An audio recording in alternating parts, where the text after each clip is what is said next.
ایک ڈاکٹر جسے لوگوں نے اپنی زندگی کا رکھوالا سمجھا، وہی ڈاکٹر موت کا پیغام لے آیا۔ ہارولڈ شپمین نے ایک یا دو نہیں بلکہ 250 لوگوں کی جان لے لی۔ سوال یہ اٹھتا ہے کیوں؟ ایک ڈاکٹر جو لوگوں کی زندگی بچانے کی قسم لیتا ہے، وہ اتنا ظالم کیسے بن گیا؟ کیا وہ پیسے کے لیے یہ سب کر رہا تھا یا پھر یہ ایک مانسک روگ تھا؟ آج ہم آپ کو بتائیں گے اس دنیا کے سب سے خطرناک ڈاکٹر کی کہانی۔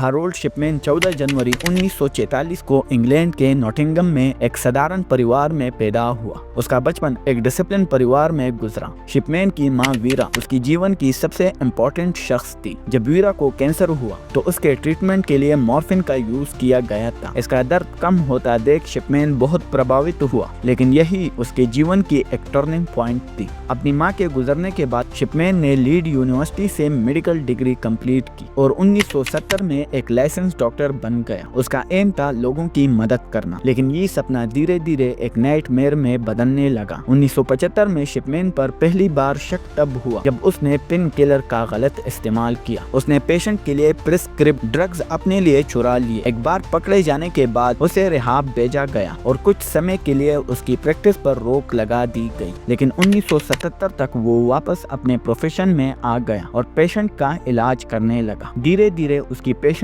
کی ڈیتھ کے کیسز سامنے آنے لگے۔ یہ ڈیتھ زیادہ تر ایلڈرلی اور اکیلی عورتوں کی ہوتی تھی۔ شپمین اپنے پیشنٹ کو مورفین اوور ڈوز دیا جاتا تھا جو ان کی موت کا کارن بن رہا تھا۔ 1978 میں کیتھلین گرنڈی نام کی ایک ویلتھی ایلڈرلی وومن کا کیس سامنے آیا۔ گرنڈی کی بیٹی کو شک تب ہوا جب اس کی ماں کی وصیت میں ساری پراپرٹی شپمین کے نام لکھی گئی تھی۔ اس نے پولیس کو الرٹ کر دیا۔ گرنڈی کی باڈی ایگزیہومیشن کے بعد یہ ثابت ہوا کہ ان کی موت مورفین کے اوور ڈوز کے کارن ہوئی تھی۔ جب پولیس نے شپمین کے کلینک کے ریکارڈ اور اس کی پریکٹس کا انالائزس کیا تو پتا چلا کہ اس نے لگ بھگ 250 لوگوں کی جان لے لی تھی۔ اس میں زیادہ تر ایلڈرلی پیشنٹ تھے۔ شپمین ہر موت کو ایک نیچرل ڈیتھ دکھانے کی کوشش کرتا تھا۔ شپمین کے ارادوں پر الگ الگ تھیوریز ہیں۔ نمبر 1، پیسے کے لیے۔ اس نے کیتھلین گرنڈی کی وصیت میں اپنا نام ڈال کر یہ دکھایا کہ شاید اس کا مقصد پیسہ تھا۔ نمبر 2، کنٹرول اور پاور۔ فزیکالوجسٹ کے مطابق شپمین ایک نرسسٹک اور کنٹرولنگ ویکتی تھا۔ اس کا ماننا تھا کہ لوگ اس پر ڈیپینڈ رہے اور اس کے ہاتھوں ان کی موت آئے۔ نمبر 3، مینٹلنس۔ کچھ ایکسپرٹ کا کہنا ہے کہ شپمین اپنی ماں کی موت کے بعد ایموشنلی انسٹیبل ہو گیا تھا۔ جنوری 2000 میں شپمین پر کیس چلا۔ ایویڈنس اتنا کلیئر تھا کہ اسے 15 لائف سینٹنسز سنائی گئی۔ یہ ایک ایسے ڈاکٹر کا انت تھا جو دنیا کے لیے ایک نائٹ میئر بن گیا تھا،